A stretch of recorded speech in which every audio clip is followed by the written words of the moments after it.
Hospital de los Pobres. Autor: Gildardo. Voz: Brenda Reyes. Capítulo 21. Damos riqueza por dinero. El intercambio de riqueza que podemos apreciar cada vez que damos dinero a cambio de un bien o servicio es solo una cara de la moneda.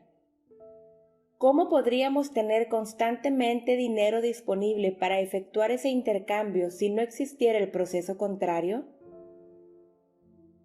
Normalmente, la mayoría de las personas pasamos en algún momento de nuestra vida a formar parte de la población económicamente activa y participamos en un intercambio en el que recibimos dinero a cambio de la riqueza de nuestro trabajo, nuestra experiencia, nuestros conocimientos y habilidades.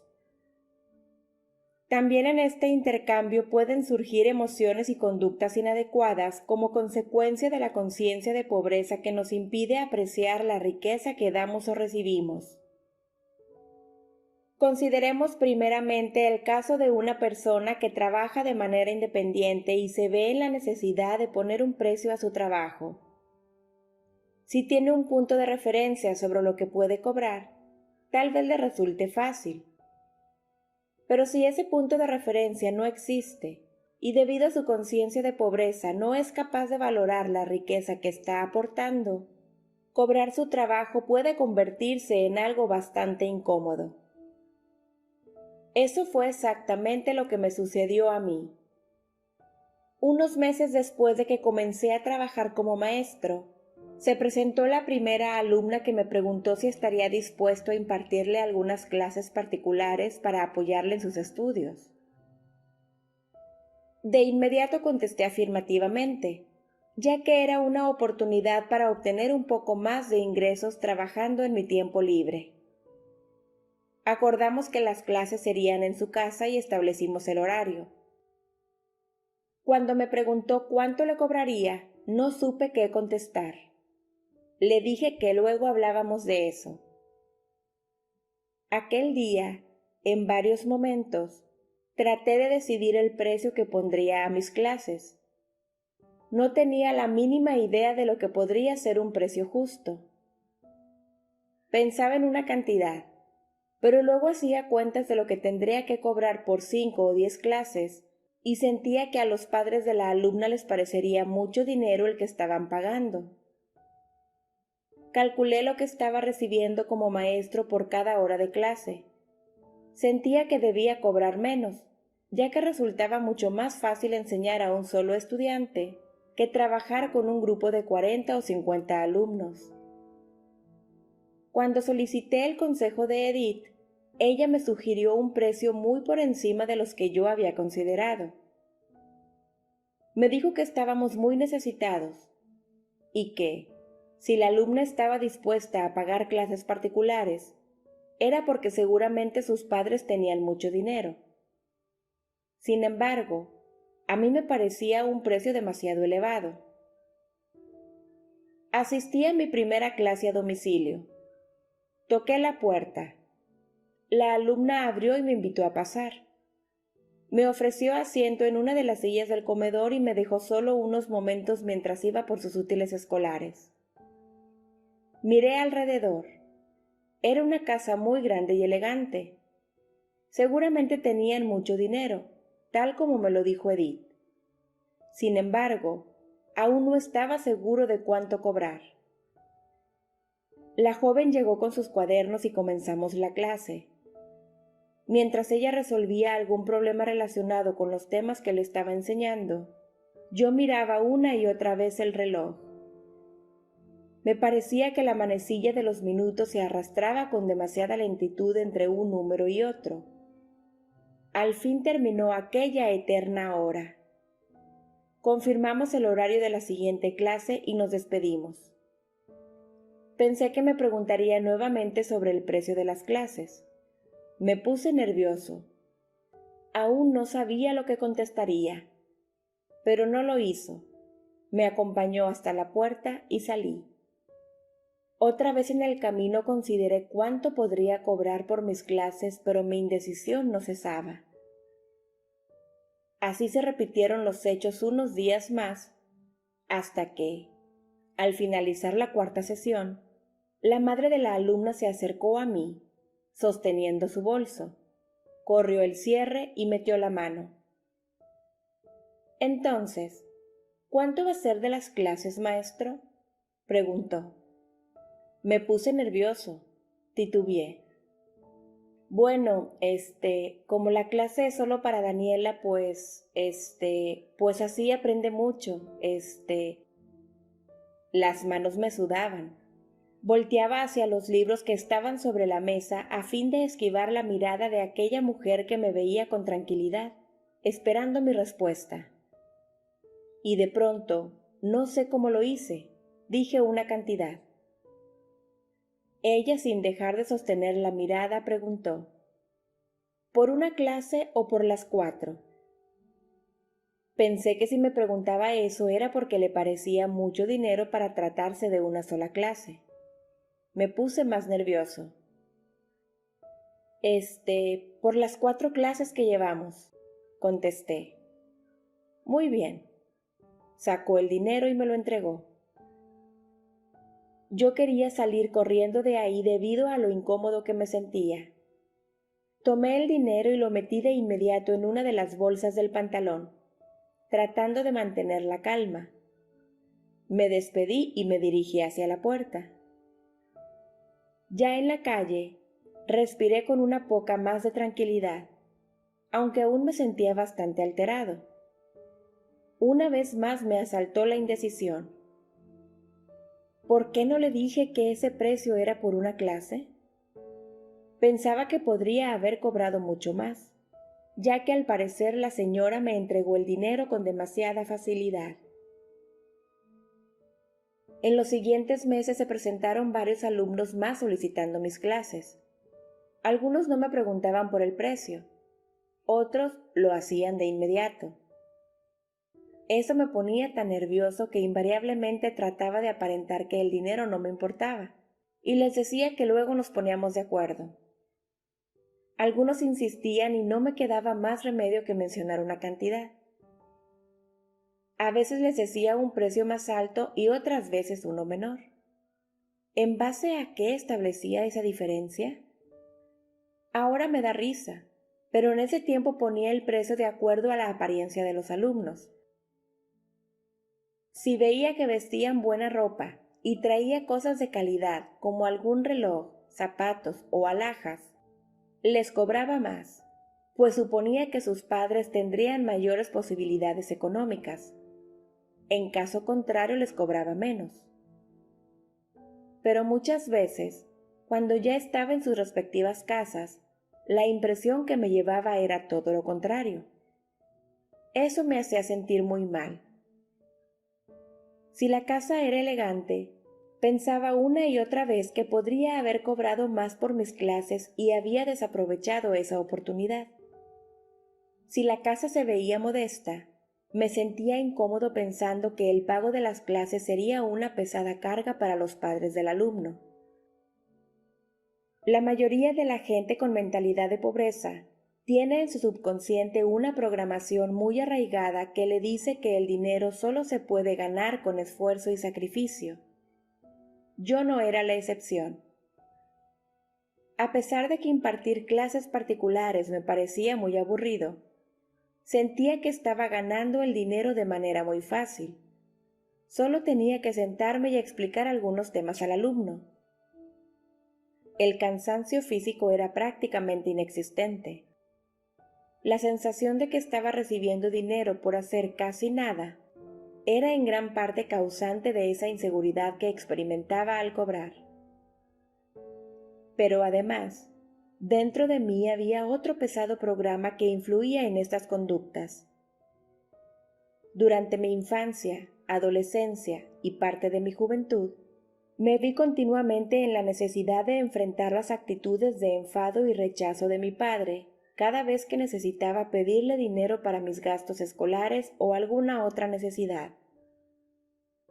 El temor presente en cada uno de estos momentos, aunado a la fuerza de las imágenes y la manera repetitiva con que se presentaron a lo largo de muchos años de mi vida, crearon una fuerte asociación en mi subconsciente entre el hecho de pedir dinero y el miedo al rechazo. Esto, junto con el sentimiento de que cobraba sin hacer nada, generaba en mí un gran nerviosismo cada vez que me veía en la necesidad de hablar de dinero con alguien que solicitaba o recibía mis servicios como maestro. Los meses pasaron, y poco a poco me pareció menos fastidioso el tiempo que dedicaba a impartir cada clase. Sin embargo, el momento de hablar de dinero me seguía pareciendo aterrador. Normalmente me era un poco más fácil cuando los alumnos o los padres de familia tomaban la iniciativa y tocaban el tema. Pero cuando yo tenía que dar el primer paso o cobrar dinero atrasado que algún alumno me debía, mi inseguridad se multiplicaba. A veces posponía durante tanto tiempo el cobro de algunas clases que terminaba por no cobrarles nunca. A pesar de que cobraba muy poco por mis clases, al hablar del precio con los padres de los alumnos, algunas veces se quejaban de lo caras que les parecían. Eso me ponía todavía más nervioso. Tartamudeaba, me justificaba y terminaba estableciendo un precio mucho menor. Durante mi tratamiento en el hospital, llegó el momento en que comencé a aplicar el intercambio de riqueza a mi trabajo de clases particulares. Para entonces, como consecuencia del cambio que estaba experimentando gracias al uso de las oraciones científicas y a mi nueva mentalidad de abundancia, tenía ya mucho más alumnos y la mayoría de las veces impartía simultáneamente clase a 2 o 3 en la casa de alguno de ellos o en una biblioteca pública. Hice una lista, lo más detallada posible, de todas las formas en que estaba dando riqueza por medio de mi servicio. Mi lista incluía el tiempo que dedicaba a enseñar, diversos materiales educativos, algunos libros que utilizaba para asignar ejercicios y tareas, mi dominio de la materia, mi experiencia como maestro, etc. Mientras impartía clase y los alumnos se ocupaban de resolver algún problema, imaginaba que me estaban pagando y pensaba en toda la riqueza que les brindaba. Entonces repetía mentalmente: doy riqueza, recibo dinero. También hacía este ejercicio en muchos otros momentos del día. Una vez más, como en todas las actividades diseñadas para adquirir nuestra salud, trataba de utilizar de la mejor manera posible las imágenes, las emociones y la repetición, para que el efecto en mi subconsciente fuera rápido y sólido. En poco tiempo comencé a valorar mucho más mi trabajo. Me sentía satisfecho conmigo mismo al ver que estaba dando tanta riqueza y ganando dinero a cambio de mi servicio. Eso trajo como consecuencia que disfrutara mucho más mi actividad como maestro de clases particulares y que desapareciera poco a poco ese sentimiento de incomodidad al momento de cobrar, hasta que, finalmente, recibir el dinero de mis clases se convirtió en un auténtico placer. Experimentaba una verdadera satisfacción al cobrar el dinero por el que había dado tanta riqueza. Mientras caminaba de regreso a casa después de haber recibido el pago de algunas clases, disfrutaba la sensación de llevar conmigo el fruto de mi trabajo. El número de clases que me solicitaban seguía en ascenso. Decidí aumentar el precio de mis clases y por primera vez lo unifiqué. A partir de entonces, con algunas excepciones, cobré todas las clases al mismo precio. Todo estaba saliendo de maravilla. Ahora podía ver con hechos concretos cómo estaba funcionando la capacidad de mi subconsciente de atraer y generar sucesos de acuerdo a la información registrada en él. Antes de entrar al hospital, por más que me esforzaba en conseguir clientes, era poco lo que avanzaba. Ahora que había transcurrido casi medio año desde que Edith y yo ingresamos a esa maravillosa institución, las cosas parecían darse de manera espontánea. A 2 cuadras de la casa donde vivíamos se desocupó un departamento que estaba en excelentes condiciones para mi trabajo. Tenía suficiente espacio y una adecuada iluminación. Lo tomé en renta, y eso me dio la oportunidad de brindar mucha más riqueza en mis clases. Conseguí un préstamo y lo invertí en una línea telefónica, una contestadora, algunas calculadoras, libros, un reloj de pared, unos escritorios pequeños, sillas y material de papelería. Los alumnos tendrían la posibilidad de llamarme por teléfono para concertar las citas y podrían dejarme recados. El servicio que les proporcionaba mejoró mucho gracias a la privacidad, el espacio y todos los materiales con que ahora contaba. Además me permitió aprovechar mejor mi tiempo, pues no tenía que trasladarme hasta otro lugar. Mientras estaba en la escuela, Edith me ayudaba a hacer el aseo y a preparar materiales aprovechando algún rato libre que tuviera durante la mañana. De esta manera, la riqueza en que pensaba cada vez que practicaba mi actividad de intercambio era mucho más larga que al principio. Ahora incluía el teléfono, los escritorios, las sillas y los libros. Doy riqueza, recibo dinero. Las instalaciones, junto con el baño, las toallas, el agua, las ventanas, la electricidad y la grabadora con que ponía algo de música de fondo, también formaban parte de esa riqueza. Doy riqueza, recibo dinero. La limpieza que realizaba Edith y todo el material usado para ello también entraba en la larga lista. Además, invertí tiempo en leer libros y revistas sobre temas educativos, con el fin de mejorar todavía más el servicio que estaba proporcionando a mis alumnos. Me sentía muy motivado y quería dar más riqueza por medio de mejores métodos de enseñanza, mejores ejemplos, mejores formas de que el alumno aprendiera y disfrutara su aprendizaje. No cabía duda de que, en la medida en que yo apreciaba más mi trabajo, también los demás lo hacían. A pesar de que había aumentado el costo de mis clases, ahora eran menos frecuentes los casos en que alguien me expresaba que le parecían caras. Cuando esto llegaba a suceder, ya no experimentaba aquel nerviosismo ni sentía el impulso a dar explicaciones sobre el por qué mis clases valían lo que cobraba. Cada día me preguntaba cómo podía hacer mejor mi trabajo. No sabía de otras personas que realizaran una labor similar a la mía. Así que, al parecer, no tenía competencia. Cuando una persona o un grupo de personas no tienen competencia y poseen una mentalidad de pobreza, se vuelven mediocres. La competencia es muy importante porque nos impulsa a ser mejores, a dar un mejor servicio. Pero cuando desarrollamos una sana conciencia de riqueza, no necesitamos de competidores para mejorar la calidad de lo que hacemos. El hecho de valorar la riqueza que damos y saber que entre más riqueza brindemos, más riqueza atraeremos, es suficiente para proporcionar un servicio cada vez mejor.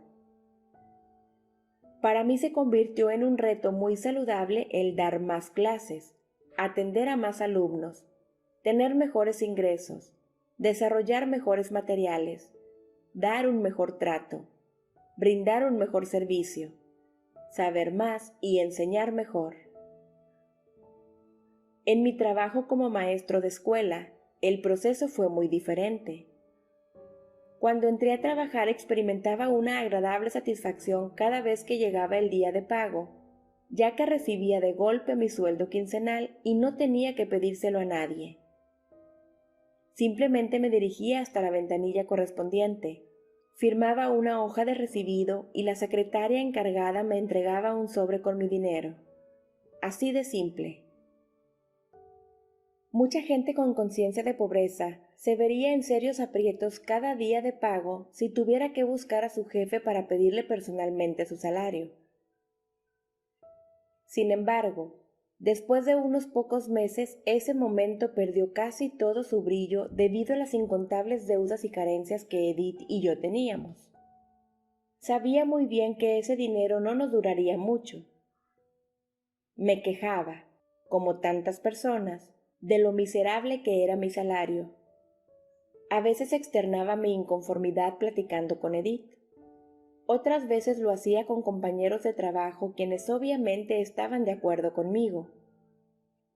Ciertamente me consideraba buen maestro y así me consideraban mis superiores.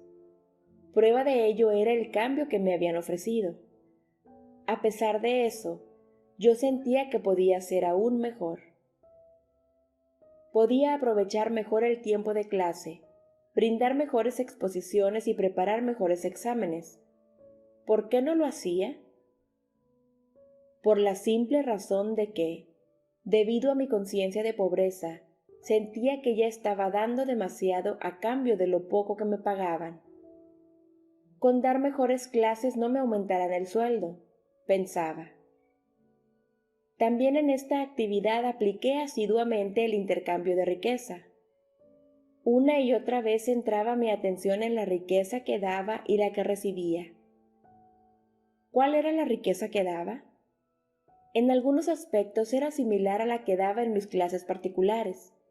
En otros era diferente.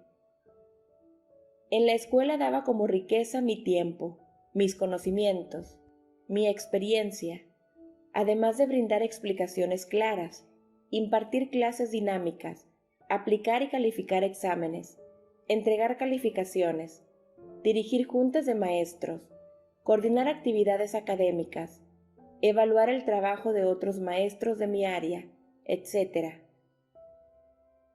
¿Cuál era la riqueza que recibía?